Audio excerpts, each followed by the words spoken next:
오늘 본문은 폭풍 속에 바다에서 두려워 떨던 제자들과 그 바다를 잔잔케 하신 예수님에 대한 말씀입니다. 이 말씀을 묵상할 때마다 참으로 놀라운 은혜를 주시는 말씀이구나 하는 생각을 합니다. 이 말씀을 묵상하다 보니 러셀 무어가 쓴 폭풍 속의 가정이란 책이 떠올랐습니다. 이 책의 겉표지를 보면 폭풍 가운데 심하게 요동치고 홍수에 떠밀려 다니는 위태로운 집이 그려져 있습니다.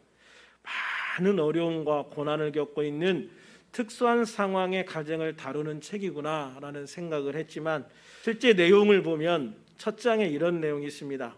누구도 이 폭풍에서 예외일 수 없다. 그러니까 이거는 어떤 특별한 몇 가정의 문제가 아니라 현대의 모든 가정의 문제이다라는 것을 이야기를 하고 있죠. 저는 특별히 이 러셀의 이 이야기를 보면서 이것은 우리 모두의 삶에 관한 이야기구나 하는 생각을 하게 되었습니다. 오늘 본문의 이야기의 중심은 갈릴리 호수입니다. 또는 갈릴리 바다라고도 하지요. 갈릴리 호수는 이스라엘 북쪽에 있는 담소로 호수 둘레는 약 53km 정도 됩니다. 남북으로 21km고요. 동서로 11km입니다. 면적은 166제곱킬로미터 가량입니다. 흥미로운 것은 갈릴리 호수의 수면은 해수면보다 209m에서 215m나 낮다는 겁니다. 그래서 이 갈릴리 호수의 물이 흘러서 더 이상 바다로 빠질 수가 없게 되죠. 그래서 이 갈릴리 호수의 물이 어디로 모입니까? 결국 사해로 모이죠. 갈릴리 호수와 사해는 요단강으로 이어져 있거든요. 갈릴리 호수와 이 사해 둘 다 거의 200m 이상 해수면보다 낮기 때문에 바다로 이 물이 빠져나갈 수가 없는 거예요.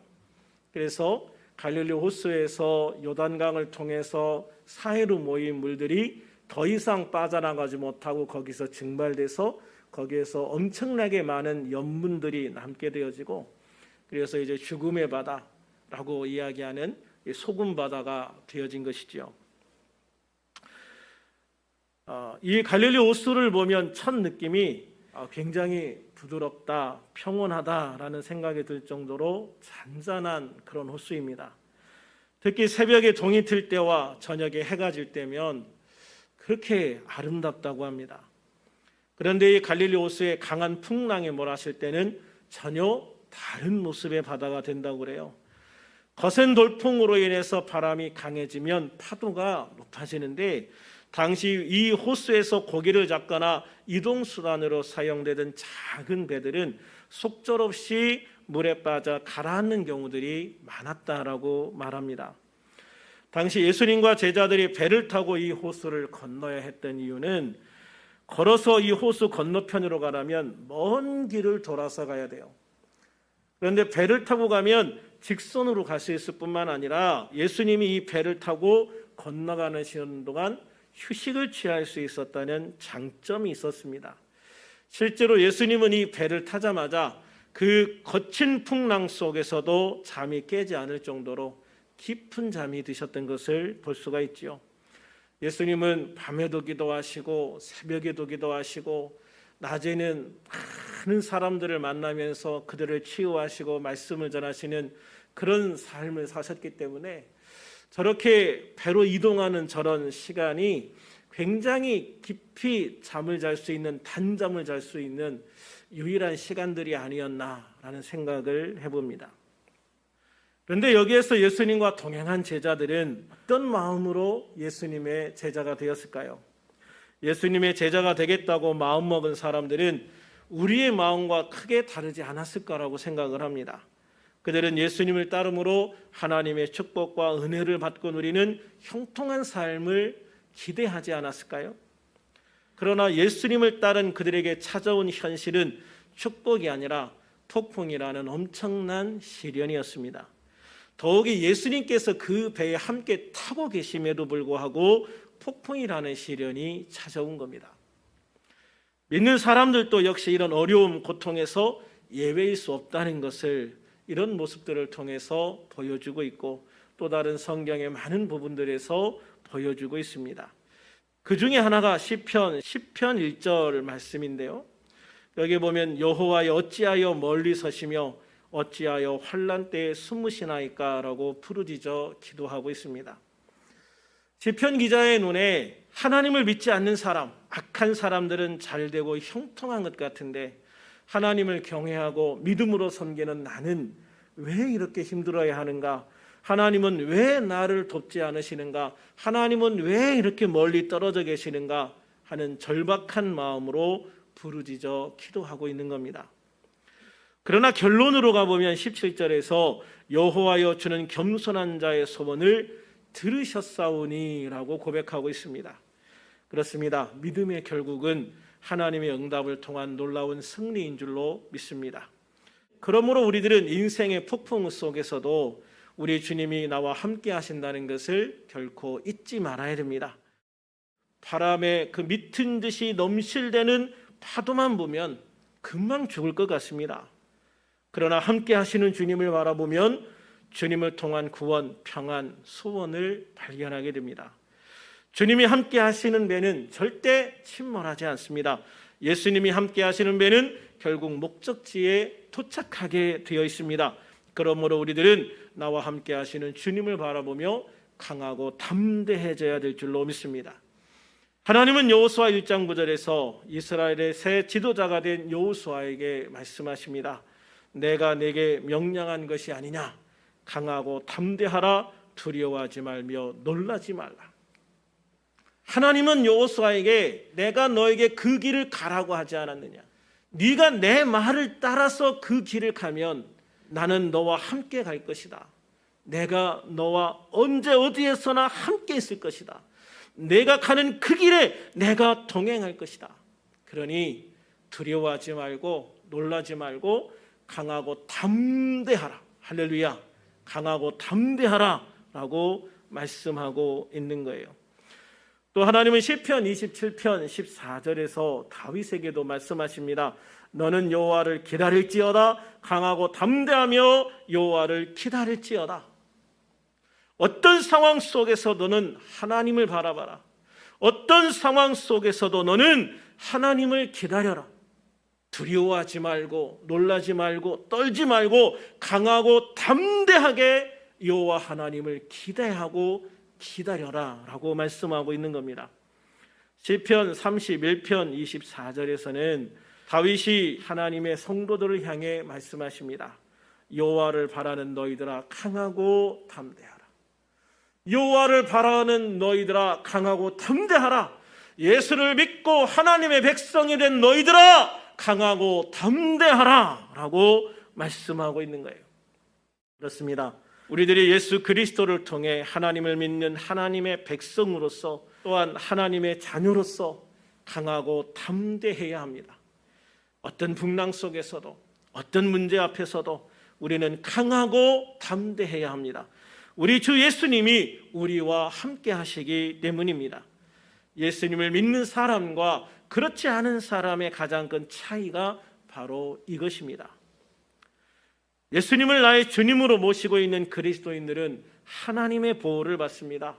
하나님이 주시는 힘을 얻습니다. 하나님이 주시는 능력 가운데 살아갑니다. 이렇게 하나님을 믿고 하나님과 함께하는 다윗은 시편 18편 2절에서 이렇게 고백합니다. 여호와는 나의 반석이시요 나의 요새시요 나를 건지시는 이시요 나의 하나님이시요 내가 그 안에 피할 나의 바위시요 나의 방패시요 나의 구원의 뿌리시요 나의 산성이시로다. 아멘. 그렇습니다. 다윗에게도 거센 풍랑 속에서 고통받던 시간들이 있었습니다. 다윗도 얼마나 힘들고 어려운 시간들을 많이 보냈는지 모릅니다.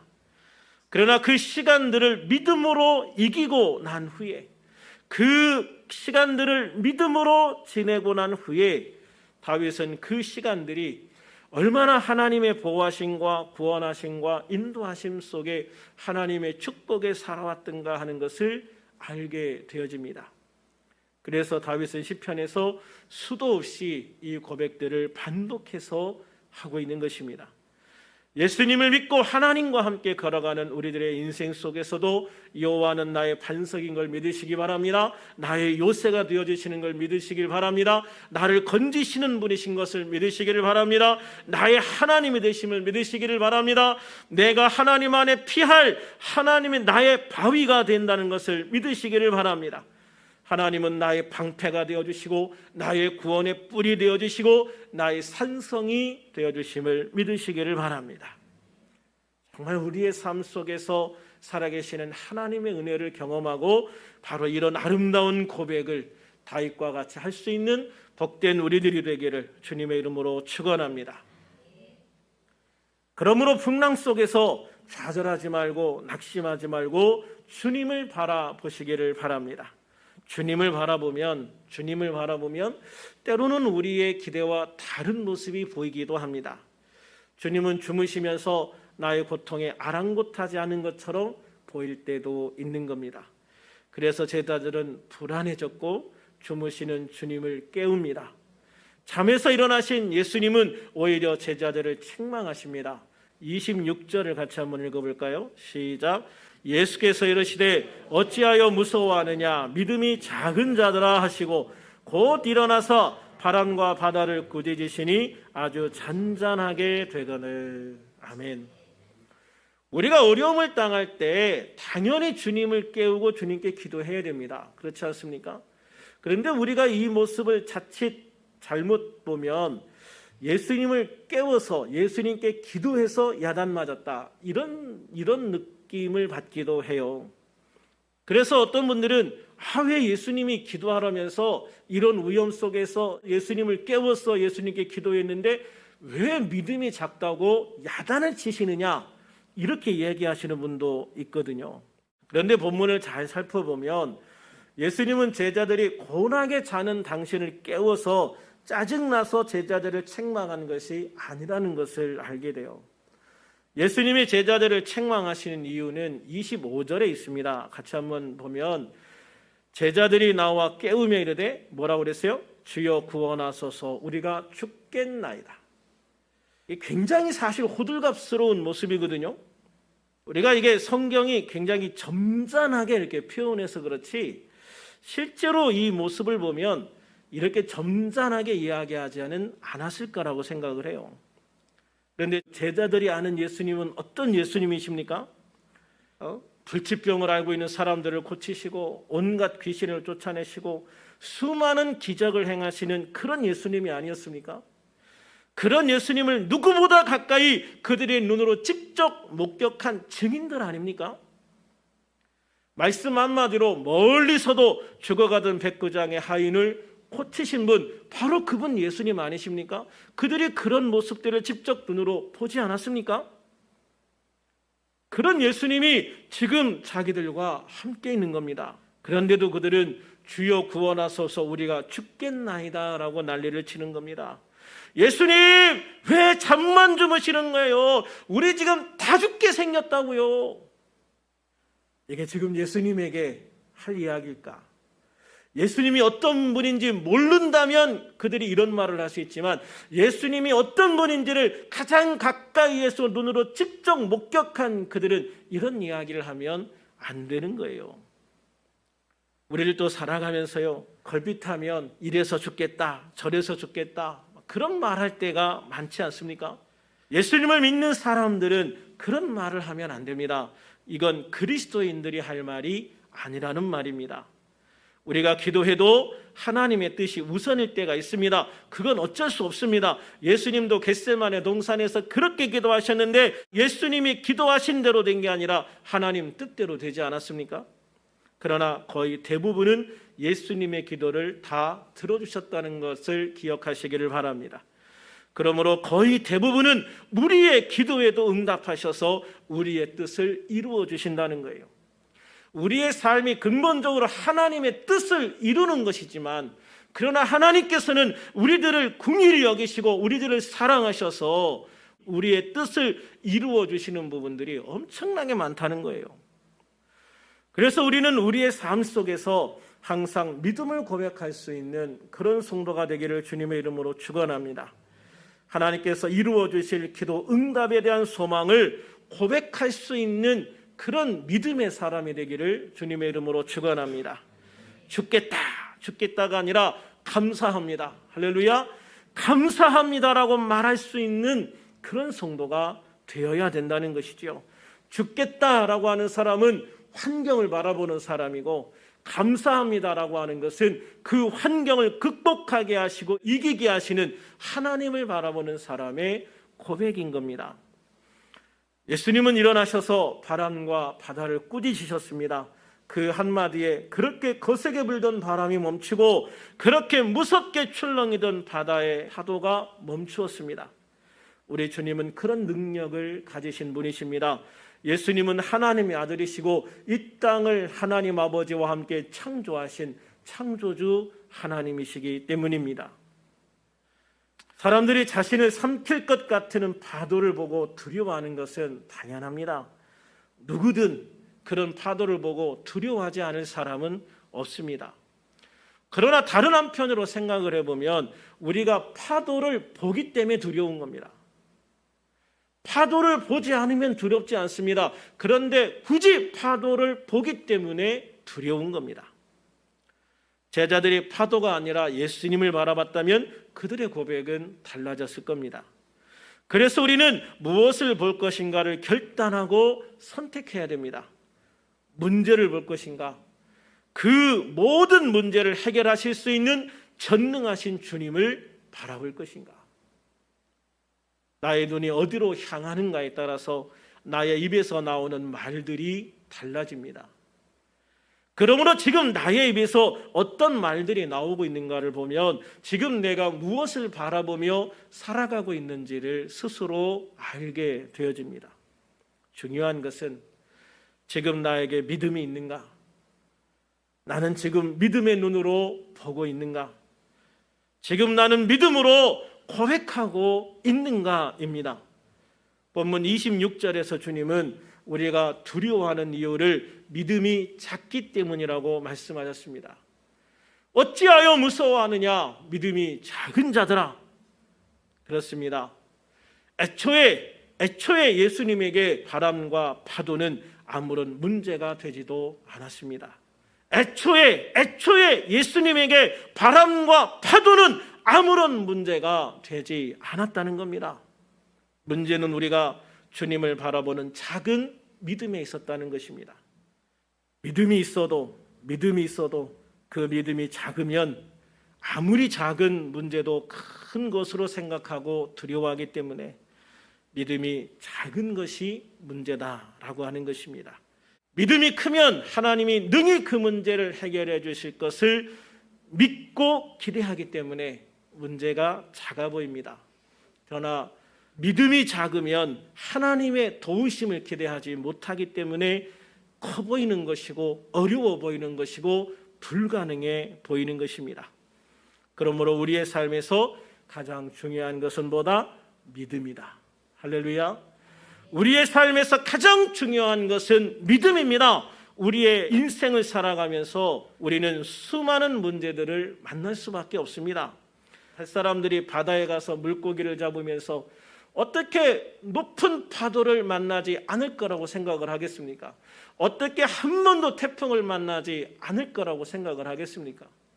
물고기를 잡으러 바다로 나가는 어부들은요, 언제 어디에서든 큰 파도를 만날 수 있다는 걸 알고 있고 거센 바람과 싸워야 된다는 것도 알고 있습니다. 중요한 것은 그것을 이길 수 있는 마음의 각오가 되어져 있느냐, 그것을 이길 수 있는 믿음을 바라보고 있느냐 하는 것이겠죠.